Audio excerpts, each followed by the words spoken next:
नमस्कार दोस्तों, स्वागत है आप सभी का हमारे चैनल फील इंस्पायर पर। तो दोस्तों, आज का वीडियो बहुत ही पावरफुल होने वाला है जो आपकी जिंदगी बदल सकता है। तो प्लीज वीडियो को अंत तक देखें और वीडियो शुरू करने से पहले चैनल को सब्सक्राइब कर लें ताकि आने वाली सभी वीडियो की नोटिफिकेशन आप तक सबसे पहले पहुंच सके। तो चलिए वीडियो शुरू करते हैं। आचार्य चाणक्य ने अपनी नीति में जीवन को सफल और सुखी बनाने के लिए कई महत्वपूर्ण बातें कही हैं। इनमें उन्होंने 10 ऐसी जगहों का जिक्र किया है जहां हमें हमेशा खामोश रहना चाहिए। आचार्य चाणक्य बताते हैं कि कुछ विशेष स्थान ऐसे होते हैं जहां चुप रहने वाला व्यक्ति न केवल जीवन भर सुखी रहता है बल्कि कई बड़ी समस्याओं से भी बच जाता है। इन स्थानों पर बोलने या हस्तक्षेप करने की गलती व्यक्ति को गंभीर मुसीबत में डाल सकती है। दोस्तों, अक्सर कहा जाता है कि समझदार व्यक्ति वही होता है जो बोलने से ज्यादा सुनने में विश्वास रखता है। मौन रहना एक कला है और यकीन मानिए, यह सुनने या पढ़ने में जितना आसान लगता है, असल में उतना ही कठिन है। हर कोई इसे सही तरीके से नहीं अपना पाता। हालांकि चुप रहने के कुछ नुकसान हो सकते हैं, लेकिन सही समय और सही जगह पर मौन रहने के ऐसे फायदे भी हैं जिनके बारे में जानना बेहद जरूरी है, खासकर उन लोगों के लिए जिन्हें हर जगह बोलने या जवाब देने की आदत होती है। चाणक्य नीति के अनुसार ऐसी ही 10 जगहों का उल्लेख किया गया है जहां हमें हमेशा खामोश रहना चाहिए। इनमें से पहला स्थान है जहां लड़ाई झगड़ा चल रहा हो। आचार्य चाणक्य कहते हैं कि यदि किसी जगह झगड़ा हो रहा हो और आपका उससे कोई संबंध ना हो तो आपको उसमें हस्तक्षेप नहीं करना चाहिए। ऐसा करना न केवल आवश्यक विवाद में फंसने का कारण बन सकता है, बल्कि यह आपकी सुरक्षा और सम्मान के लिए भी खतरा पैदा कर सकता है। इसीलिए ऐसी स्थिति में मौन रहना ही सबसे समझदारी भरा कदम है। अगर आपने गलती से भी उन लोगों के बीच में हस्तक्षेप कर दिया तो आगे चलकर आपके ऊपर बहुत बड़ी मुसीबत आ सकती है। इसीलिए झगड़े वाले स्थान पर मौन रहना ही अच्छा है। दूसरा है जहां लोग अपनी तारीफ खुद ही कर रहे हों। आचार्य चाणक्य के अनुसार अगर किसी स्थान पर लोग खुद की तारीफ खुद ही कर रहे होते हैं तो वैसे स्थान पर खामोश रहना चाहिए।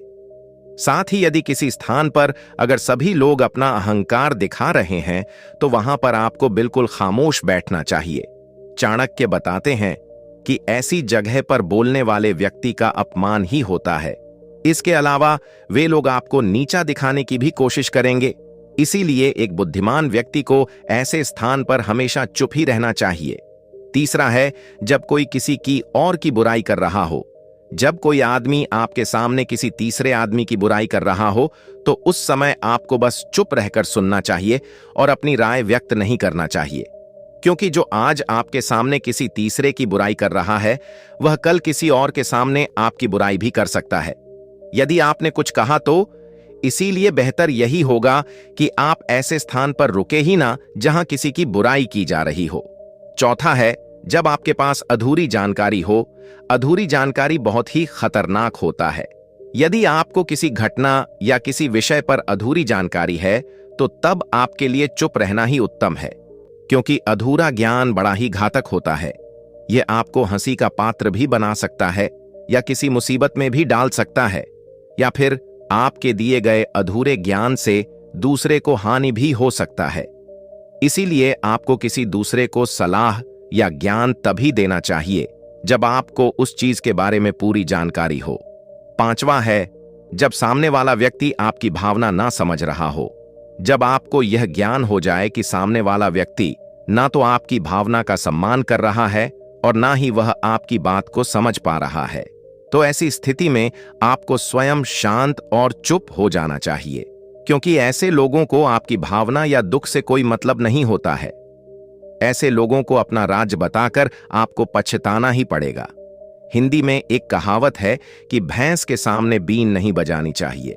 आपको इस कहावत पर गौर करना चाहिए ताकि ना तो आपकी एनर्जी वेस्ट हो और ना ही आपको बेवकूफ समझा जाए। छठा है जब कोई इंसान अपना दुख व्यक्त कर रहा हो। यदि कोई इंसान अपने दुख या परेशानी के बारे में आपको बता रहा है तो इसका मतलब यह कि वह आप पर भरोसा करता है और आपको अपना समझ रहा है। ऐसे में तुरंत ही उसे समाधान बताने के बजाय चुप रहकर उसकी दुख या समस्या को ध्यानपूर्वक अच्छे से सुने। उसके बाद अगर आपने कभी अपनी जिंदगी में वैसी परिस्थिति का सामना किया हो और आपको यह पता हो कि ऐसी परिस्थिति में क्या करना सही होगा, तभी जाकर ही आप उसको उसके परेशानी अनुसार समाधान दें। यदि आपको नहीं पता कि उस समय क्या करना चाहिए, तब आपके लिए चुप रहना ही बेहतर होगा। ऐसा इसलिए क्योंकि गलत सलाह देने से उसकी परेशानी और भी बढ़ सकती है। और सबसे जरूरी बात यह है कि आप उसके दुख या समस्या को गुप्त ही रखें, किसी और को ना बताएं। सातवां है, जब कोई व्यक्ति आप पर क्रोधित हो या आपसे झगड़ा कर रहा हो। जब आपका कोई करीबी व्यक्ति आपसे झगड़ा कर रहा हो या किसी बात पर आपसे क्रोधित हो, तो तब उसके सामने आपका चुप रहना ही समझदारी भरा कदम होगा। क्योंकि जब व्यक्ति गुस्सा कर रहा होता है, तब उसका अपने मन पर नियंत्रण नहीं रहता। ऐसी परिस्थिति में उनके क्रोध की अग्नि में अगर आप भी कूद पड़ेंगे या उनसे झगड़ा करने लगेंगे, तो जो बात कल सुलझ सकती थी वह और भी ज्यादा बिगड़ती चली जाएगी। उस समय सब सहकर अगर आप चुप रहेंगे तो वह खुद ही मन यह सोचकर पछताने लगेंगे कि उन्होंने आपके साथ गलत किया, और वह शर्मिंदा होकर खुद ही आपके पास चलकर आएंगे और आपसे माफी मांगेंगे। क्रोधी व्यक्ति के साथ बहस करना आग में घी डालने जैसा ही होता है। इससे उसके क्रोध की आग और भड़केगी और आपको ही उसका खामियाजा भुगतना पड़ेगा। आठवां है, जब किसी मुद्दे से आपका कोई संबंध ना हो। अगर आपका किसी मुद्दे से कोई संबंध ना हो तो वहां आपका चुप रहना बनता है। बिना किसी वजह अगर आप दूसरों के मुद्दों पर बोलेंगे तो यह आपके लिए अनिष्ट कार्य रहेगा। इसमें केवल और केवल आपका ही नुकसान होगा। आप तब तक चुप रहे जब तक आपको उस मुद्दे को लेकर कुछ पूछा ना जाए।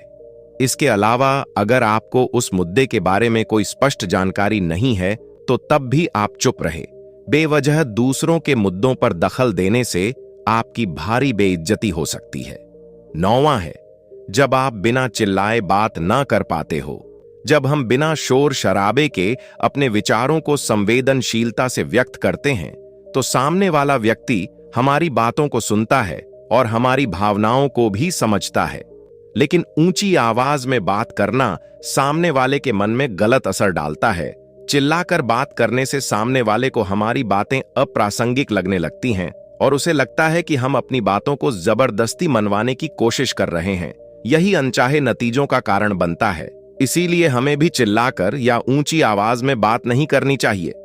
अगर आप बिना चिल्लाए कोई बात नहीं कह सकते तो वहां चुप रहने में ही आपकी भलाई है। किसी पर चिल्लाने से आपके व्यवहार के बारे में पता चलता है और लोग आपसे दूर भागने लगते हैं। 10वां है, किसी के बारे में ना बोले। चाणक्य नीति के अनुसार जो व्यक्ति अपने मुंह को नियंत्रित करता है और बुद्धि का उपयोग करता है वही सच्चे अर्थ में समझदार होता है। बिना आवश्यकता के बोलना, बेवजह किसी के बारे में बात करना या बीच में बोलना, यह सभी गलत है। कभी कभी हमारी सबसे बड़ी बुद्धिमानी इसी में होती है कि हम मुंह खोले बिना चुप रहे और बेवजह ना बोले। मुंह तभी खोलना चाहिए जब यह सही समय और सही स्थान हो। दोस्तों, किसी का बोलने का तरीका उसके व्यक्तित्व का एक अहम हिस्सा होता है। आप किस तरह बोलते हैं, तेज, धीरे, कम या ज्यादा, यह सब आपके स्वभाव और चरित्र के बारे में बहुत कुछ बताता है। आप क्या बोलते हैं और कहां बोलते हैं, यह आपकी जिंदगी और करियर दोनों पर गहरा असर डालता है। यह भी उतना ही सच है कि अपनी बात को सही तरीके से कहना आना चाहिए। लेकिन कुछ खास परिस्थितियां ऐसी होती हैं जहां चुप रहना ही सबसे बेहतर होता है। उम्मीद करते हैं कि आपको हमारी यह वीडियो पसंद आई होगी। अगली बार फिर मिलेंगे एक नई और दिलचस्प वीडियो के साथ। तब तक के लिए धन्यवाद।